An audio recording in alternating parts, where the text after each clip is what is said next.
Salajengipun dumateng panjenenganipun Bapak Kepala Desa ugi Ketua Penyelenggara Katuran jumeneng maringaken lakon wayang dumateng panjenenganipun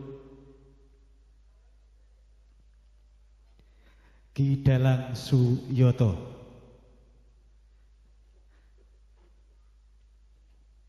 Ugi panjenenganipun Bapak Ketua DPRD Bapak Arif Setiobudi Katuran Jumeneng supados samangke nyaosaken lakon wayang Wahyu Mustika Ningrat dumateng Ki Dalang Guna Suyoto. Ugi panjenenganipun Bapak Camat sumangga Katuran Jumeneng. Monggo panjenenganipun ngajeng.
Sugeng hampir sani rikit pacucal setelun atas Ki Dalang Guna Suyoto. Subhanallah.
Ayu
Bismillahirrahmanirrahim.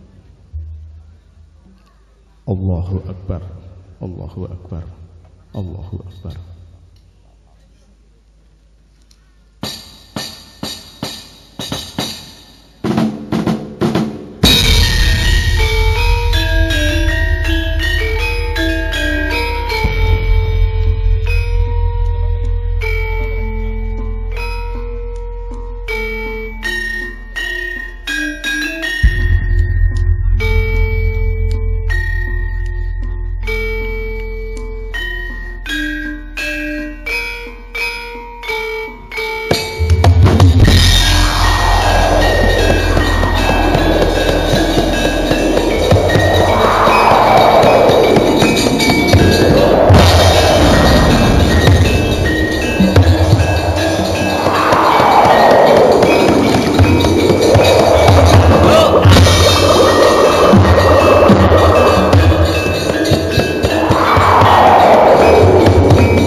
yaksa gora rupa risedeng narendra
Surma mawut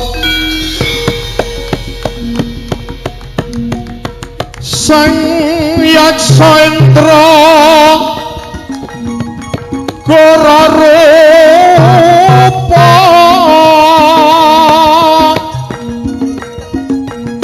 hangasas kati angin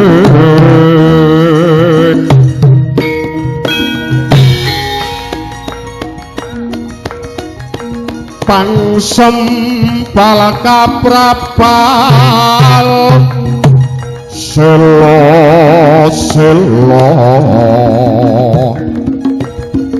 kaplosat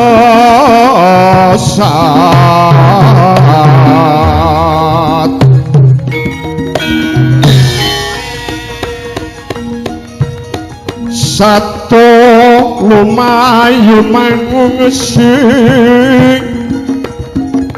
kagyat kakuto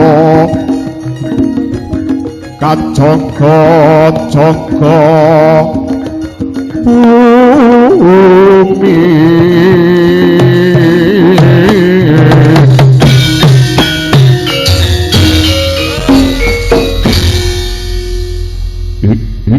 bumi latala bojleng iblis laknat padha cik-cikan mengkoto kadangipun Kakang Yayi Patih Sumabraja wonten tinimbalan ingkang dawuh Sang Prabu Hamiji dhateng abdi paduka pun Patih Sumabajrala kula pun tumenggung dento aji cumadong dawuh Gusti kula pun tumenggung sura mugi cumadong dawuh Sang Prabu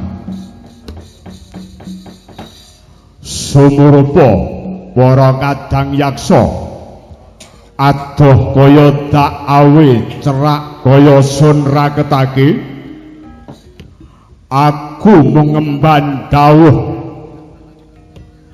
saka ngarsane Patih Sengguni dene ora enteng jejiban kang bakal ingsun lakoni sakadang sewu lepat nyadong tetuka kinten-kinten dawuh menawa Patih Sengguni dhateng paduka sinuwun Inggih sinuwun kula aturi dawuh menapa Patih Sengguni. Ngene ya kadangipun Kakang para yaksa. Jejiban kang bakal dilakoni marang awake dhewe iki ora enteng. Jalaran awake dhewe dikongkon mateni si Abimanyu. Dikongkon mateni si Abimanyu. Ujare Patih Sengguni Jawata bakal nurunake nugraha kang sinebat Wahyu Mustikaningrat. Lah jare Patih Sengguni sinuwun saka wasite dewa sing bakal nampa Wahyu Mustikaningrat kuwi si Abimanyu.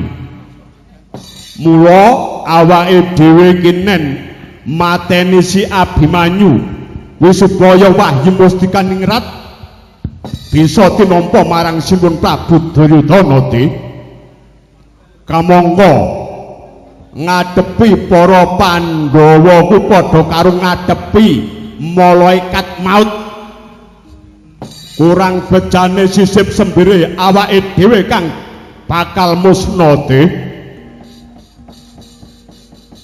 Yen mung ngadepi ratu tetulukan Ngastina wae tak kira suwe mijet wae ngrantite. Lah iki sing diadepi para Pandhawa.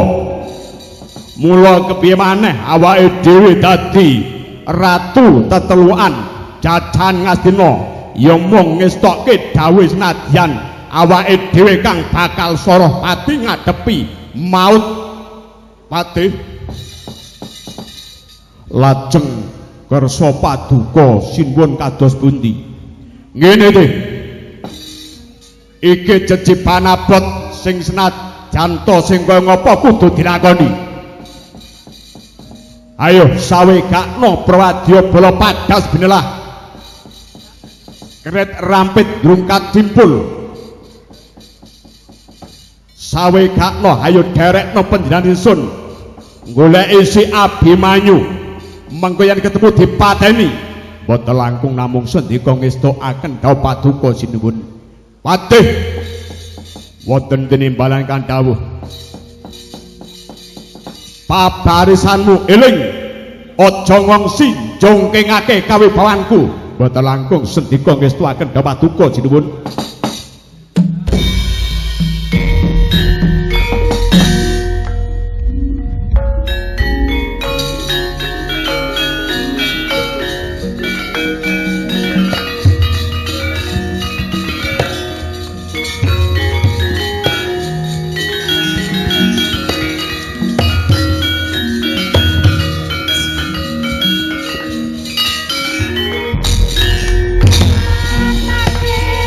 Bye.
Sone kurang mas, kurang ngarep.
Oh, yo.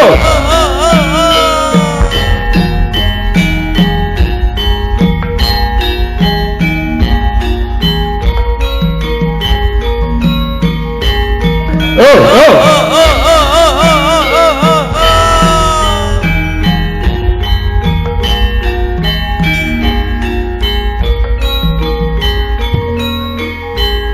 Yo, yo, yo.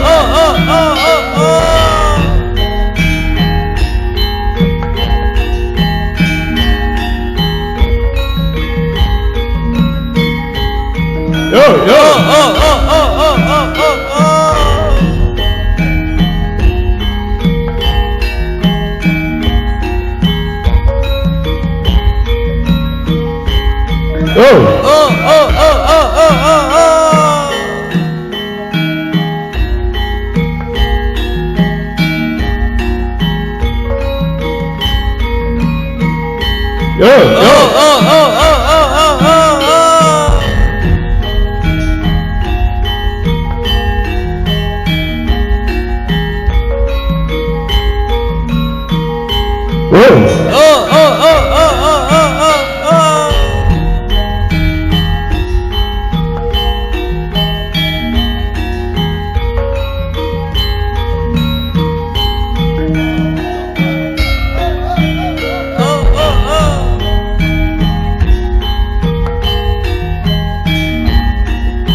Lihat telang ning kalangan ngablar panda montar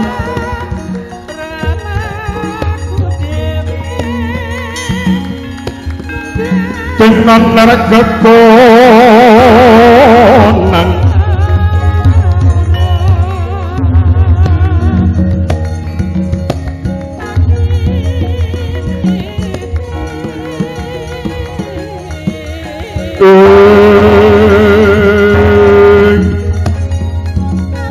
kasor lan pacaren purnaming gegono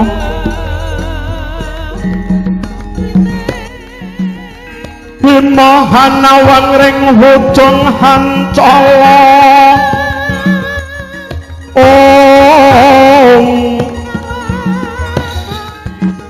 dasare mangsa katika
Suring Astina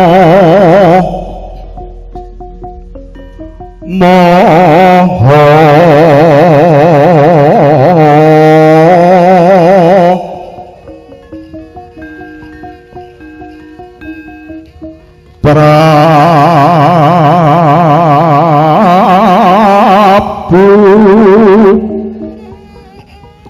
Suyudana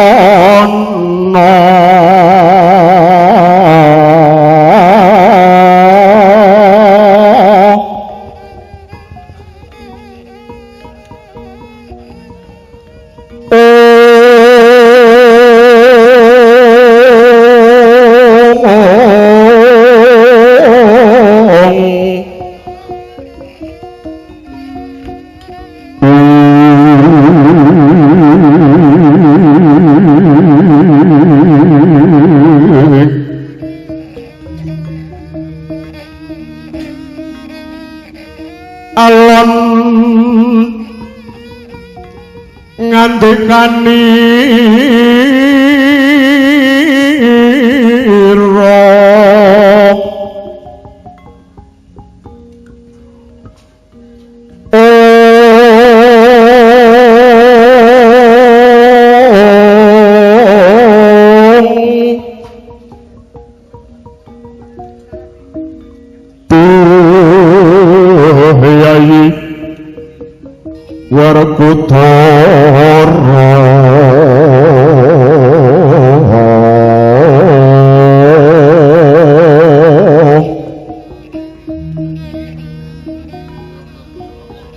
dan keparang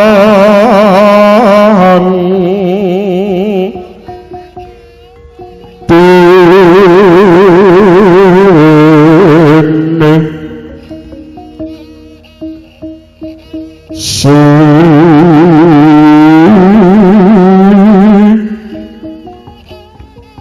kro haryo seno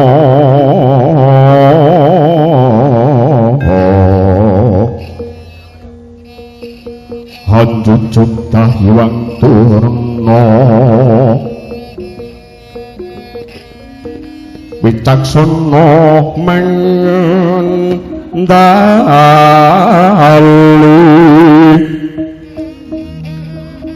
Warakudara linang kulung ayuwanira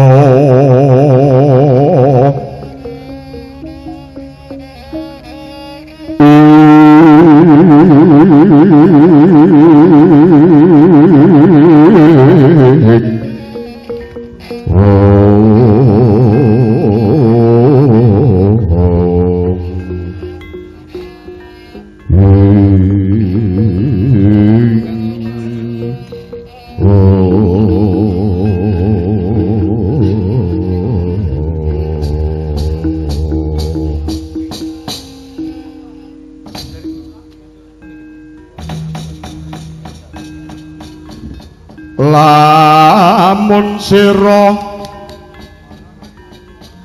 hangga guru kaki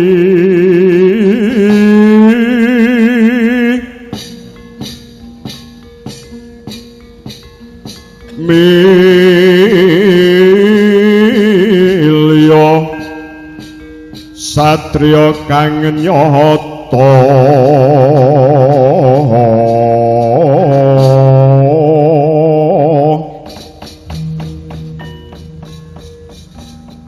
ingkang becik maratabate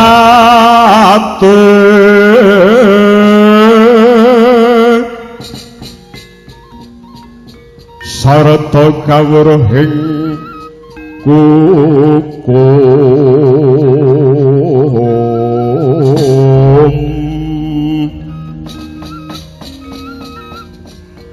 kang ibadah sarata ngirangi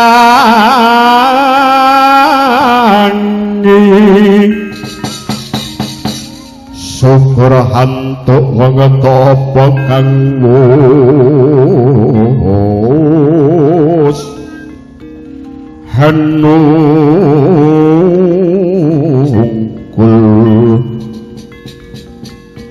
tanmi kira pawewe iwan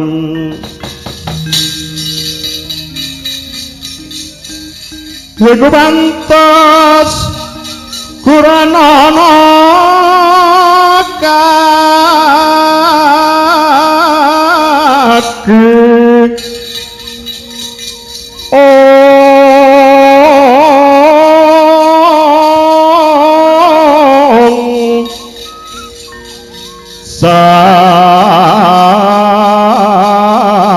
saratane kawruhana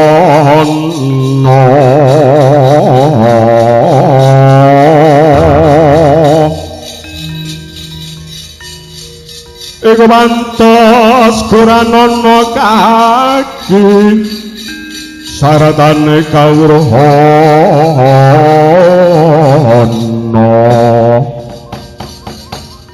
yuwa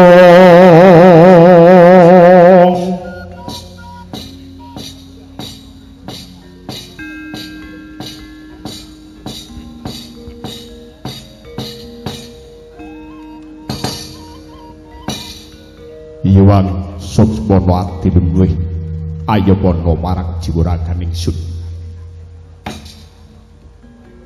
Nyuwun mangkita Bapa Pandhita ing Sukalima. Punapi boyan dados gumi manajengantika kula piji marak mangarsa Bapa. Hawuhipun puninggih selangkung wonten timbalan ingkang sun boten kados ing temrika. Sekelangkung anggenipun wonten laos marang kula saking banjang atus kados kawula jangkah-jangkahaken pindah dumugi. Umpami wonten suwing jubah saking cekang boten mawi bapa tulih nggih anak Prabu. Bapa Darna nggih. Kawula nuwun seklang wonten timbalan ingkang bapa ing Sukalima punapa badhe mundhut cepenganipun bapa ing Sukalima. Kadosta aji jaya kawijayan kasantikan kanuragan pangendhaing satrusih tenajan mundhut kasampurnan agesang mboten badhe ngujiwani nggih anak Prabu. Bencang kemawon melawi sampun celak perang Baratayuda jaminanipun lajeng kaparingna dhateng anak-anak jengandika Sata Kurawa. Hambuk menawi kula sampun cekap dayan lisah tuwenging tumangguangga kula Bapa. Boten langkung sekecakno anggen jengandika pinarak lenggah kanthi mardu mardikanipun kalih. Kawula nuwun kados boten perang kalih lenggahipun keng Bapa ing Sukalima nggih anak Prabu. Paman Harya Sangguni apa ora ndadeking ruteking pikir ati pekenira ndak biji marak mangarsa paman. Kawula nuwun salami kula tampi tinimbalan kang suwun boten kados ing dinten sapunika. Sekelangkung anggenipun water raos manah kula pindha tineba ing walipat sinambring gelap tuna. Bebasan sumerep jaring caleret boten uninga daweng kegelap. Umpami kambengan salombo kapanjer ing alun-alun katiyeping samirana sing kelangkung pejot mitrihat cara waras. Hananging sareng dumugi ngarsa paduka Hendra hasret tausih mangkula sinuwun. Paman apa bidane nalika ana njaba banget kuwatir bareng tekan ngarsa manira datan pikir waras. Kawula nuwun nalika wonten ndawis selangkung watos sareng dumugi ngarsa paduka boten gadah manah maras amargi kula ngurmasi menawi kuandang dosa pejah hamung sinuwun kawenang mejahana menawi kuandang dosa sakit hamung jeng paduka Hendra ingkang wenang hanyakita napa sengguni amila suwanipun paman kepaten namung ngajeng-ajeng pejah gesang boten to siang menawi wonten senajan to wanti dalu menawi wonten kepangarsana to badhe mundhut pecah gesangipun paman kula namung hangga hasta kekalih bebasan atadah wadana umur prabebahan sinuwun munduran kawenang dosa dirpekir paman ngaturake padule bebasan sagalak-galaking sarba satu ora ana kulumangsa mekani marmane pekenira ndak bijine marak mangarsa senajan akeh kawula marang ngastana kang sekepel kumbalane piningku jejenggote kang enom kuli pekenira ana kang tuwong kelibaken rob boya kurang ning titan ana kang ajak imbal wacana hambung kajaba paman kang menang hamba pati rungkut ngobori petenget jum gumbala kang ruwet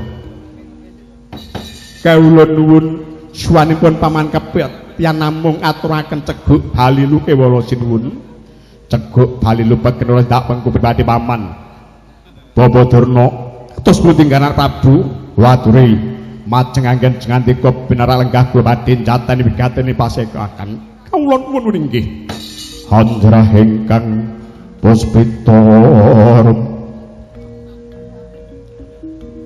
kasiliring samirana mre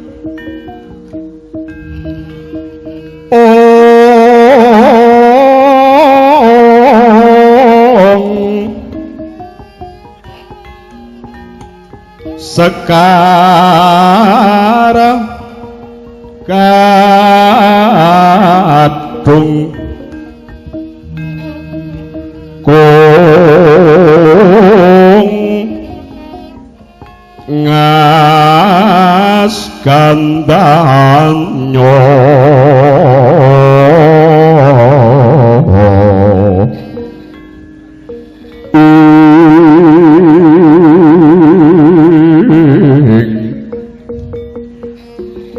maweh raras renaning driya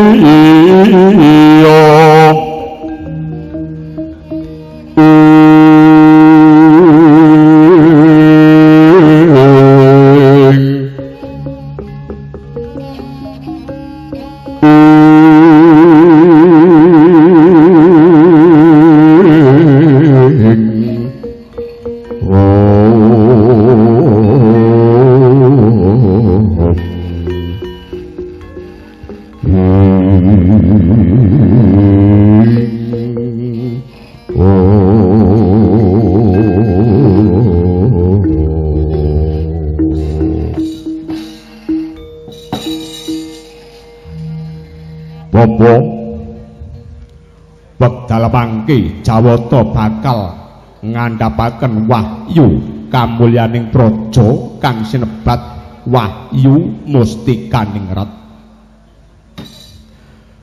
Kamangka kula sampun nampi wangsit bilih ingkang badhe nampi Wahyu Mustikaning Rat menika si Abimanyu. Pripun pramayuganing bapa supados Wahyu Mustikaning Rat saged kula kayu. Lole. Semolone bumet bantet bumbete joglo. Sinuwun bab perkawis menika mboten perkara ingkang rumpil. Perkawis menika mboten perkara ingkang rumpil. Perkawis menika perkawis ingkang gampil sinuwun. Pun bapa saged matur mekaten ngamarta wekdal punika nembe susah awit wekdal punika ngamarta nembe kelangan pusaka aji ingkang minangka pepayung tumrap para Pandhawa lan para kawula ing ngamarta inggih punika pusaka Jamus Kalimahusada sinuwun. Lah ngengeti kalih kahanan punika kula badhe dhateng ngamarta saperlu paring pajar marang para kadang Pandhawa. Lah ing mriki kula badhe damel karti sampeka bilih Kyai Jamus punika dipun colong si Abimanyu. Mangke lak mangkrak, mangke lak geger para Pandhawa sinuwun. Wah, wakne Gundel iki jebul ya pinter gawe karti sampeka, cerdas. Tibake utakmu iki ya resik. Nyatane usul sing becik mitenah Abimanyu. Aku cocok banget. Iki wakne Gundel duwe pemanggih sing murni. Wakne Gundel duwe pemanggih sing jos top markotop. Lirik arep mitenah si Abimanyu. Sing tak jalukke ya ngene. Dadi jenenge guyub sing jenenge rombongan iki kudu kompak. Kok rombongan ora kompak? Apa pek ado karo aku? Ket mau nang ngarep ora krungu. nek ngomahe glelang-gleleng ning paran kadoh saka aku. Gendere barang tekan ngarep ya ora pati krungu. Apa pancen kupingku sing kopoken iki? Nggih. Nggih. Menika sae sanget. Menika Wakning Gondal menika nggadahi pemanggih sing jos banget. Sinuwun menika bilih kula badhe nyuwun pamit badhe dateng Ngamarta. Menika kula badhe paring pepajar api-api. Mangke menawi kula dugi mriku wong kula niku gurunipun para Pandhawa. Tertentu menika dipun tampi kanthi sae. Ngaten pramila kula nyuwun pamit rumaharjan maksana. Inggih bawa mboten langkung duga-duga digawa ngati-ati ampun ngantos keris Bapak Durna. Nyatlangen kalangan ngagarapan pamuncar dina nergagon nangkasa lan pacarin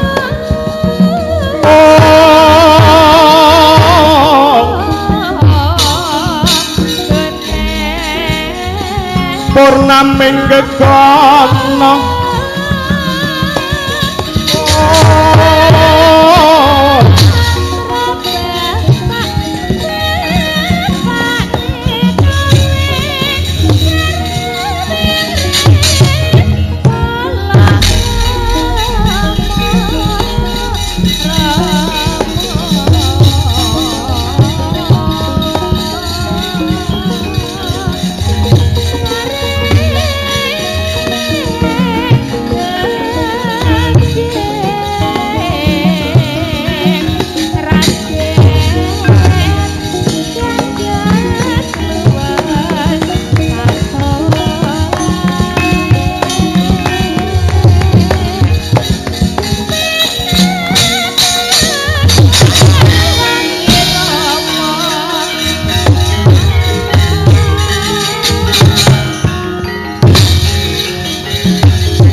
Harya Sangguni wonten tinimbalan ingkang dawuh sinuwun kados pundi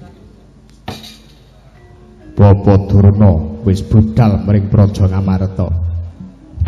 Inggih kula sejatosipun ugi nggadahi pemanggih. Pemanggih piye paman? Tigang dinten kepungkur kula dhateng negara ing Padas Binelah. Negara Padas Binelah punika tesih jajahan negari Ngastina.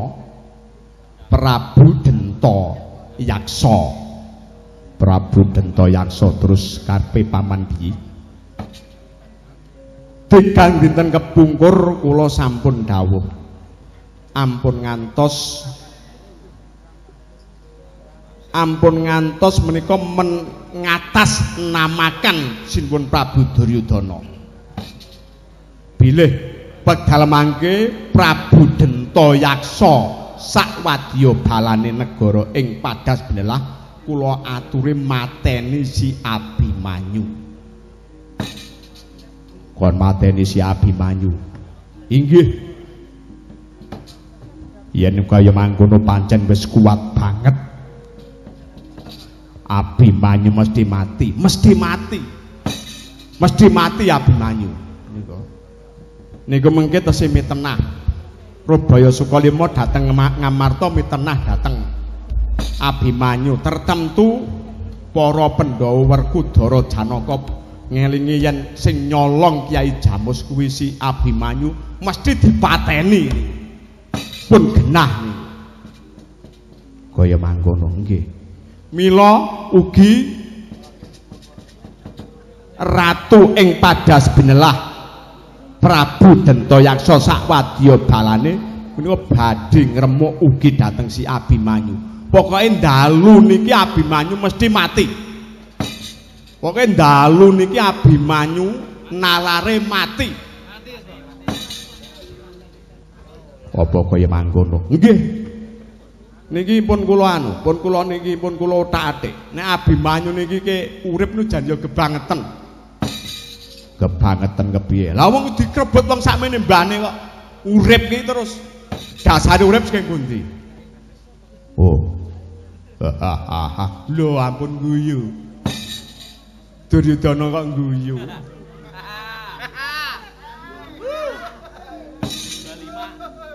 Aku percaya.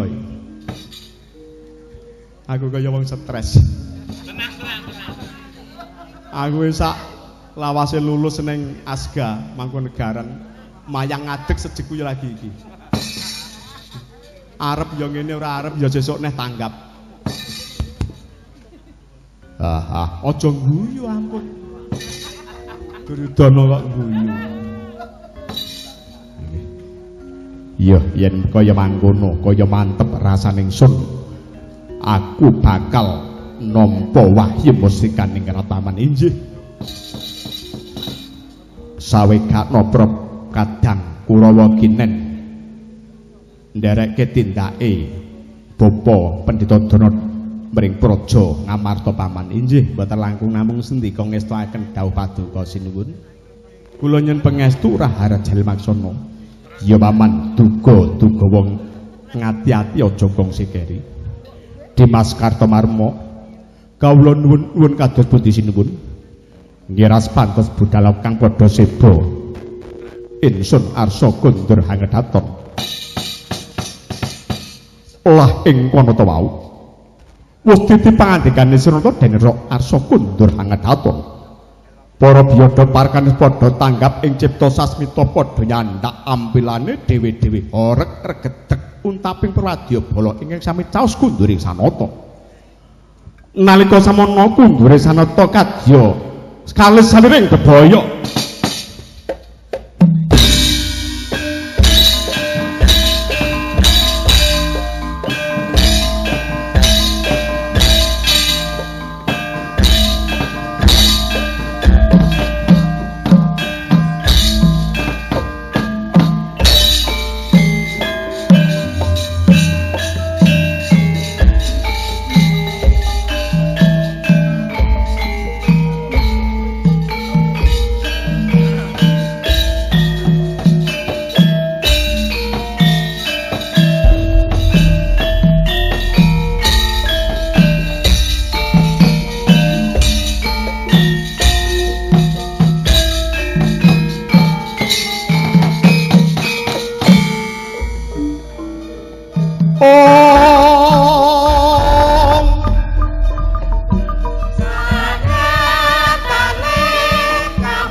Oh